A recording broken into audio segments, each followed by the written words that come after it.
আমরা চাই তেলের দাম আরো কমুক। 100 টাকা যদি অক্টেন হয় তাহলে আমাদের জন্য আরো ভালো। উন্নয়ন করছে দেশের জন্য, সে টাকা সে লুটে করে নিছে। হ্যালো ভিউয়ার্স, আজকে আমরা আসছি উত্তরা। জ্বালানি তেলের দাম কমেছে সে বিষয় নিয়ে বাইকার ভাইরা যারা আছে তাদের সাথে কথা বলবো। চলুন বাইকার ভাইরা কি বলে।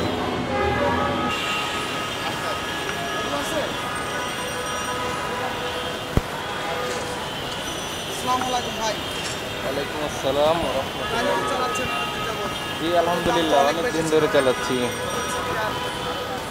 এখন দেখেন, আমরা আগে যেভাবে চালাইছি, বাট আগের যে সরকার ছিলেন আমাদের, যে অকটেনের যে দাম ছিল, আমরা বাইক বিশেষ করে যে প্রাইভেট কারে যে ইউজ হয়, বাট তারা আগের থেকে হুট করে লিটার প্রতি 46 টাকা বাড়াইছিল। পরে দেশের যে কোনো পরিস্থিতি হোক না কেন, স্টুডেন্টরা দেশ যেভাবে আনছে, সরকার পতন হয়েছে, বাট এখন যে বৈষম্যবিরোধী যে সরকার আছেন, যে তিনি এখন যে দেশ চালাচ্ছেন, ডক্টর মোহাম্মদ ইউনূস, তার অনেক অবদান আছে। সে বিশেষ করে আমাদের এই যে তেল, বিশেষ করে দ্রব্যমূল্য, অনেক কিছুর দাম অনেকভাবে কমাইছে। আমার তরফ থেকে তাকে অনেক অনেক ধন্যবাদ। সে দেশের জন্য অনেক কিছু করছে। আর আগের সরকার কি করছে, খালি কিছু উন্নয়ন করছে, বাট হ্যাঁ, সে উন্নয়ন করছে দেশের জন্য, সে টাকা সে লুটে করে নিছে।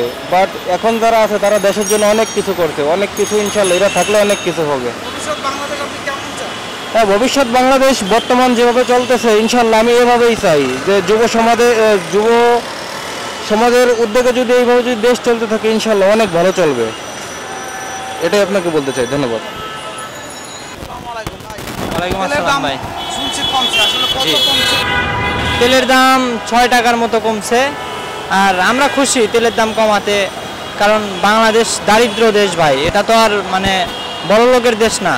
আর তেলের দাম কমাতে আমরা সবাই মানে মূলত খুশি। তো আমরা চাই তেলের দাম আরো কমুক। 100 টাকা যদি অক্টেন হয় তাহলে আমাদের জন্য আরো ভালো। তো সরকার পরিবর্তন হয়েছে, আমরা একটা দাবি রাখি ডক্টর ইউনূস সাহেবের কাছে, তো তিনি যেন তেলের দামটা আরো একটু কমায় দেয়, এবং যে দেশে তেলের দাম কম সাশ্রয় সে দেশ থেকে যেন তেলটা নিয়ে আসা হয়। তো ভাই এটুকুই বলা, আমরা গরিব মানুষ, আমরা চাই সব কিছুর দাম কমে যাক। আর কোনো কিছুর দাম বৃদ্ধি হয় এটা আমাদের পক্ষে ভালো না। তো আর কিছু বলার নাই ভাই।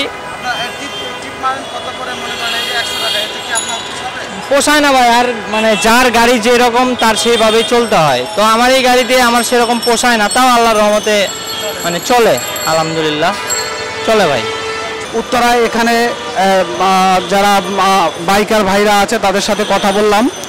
তো তেলের দাম যে কমছে এ বিষয় নিয়ে তাদের কাছে প্রশ্ন করলাম। তারা ব্যক্তিগতভাবে অনেক খুশি এবং সরকারকে অনেক ধন্যবাদ জানিয়েছে। তো আজ এ পর্যন্তই। ভালো থাকবেন।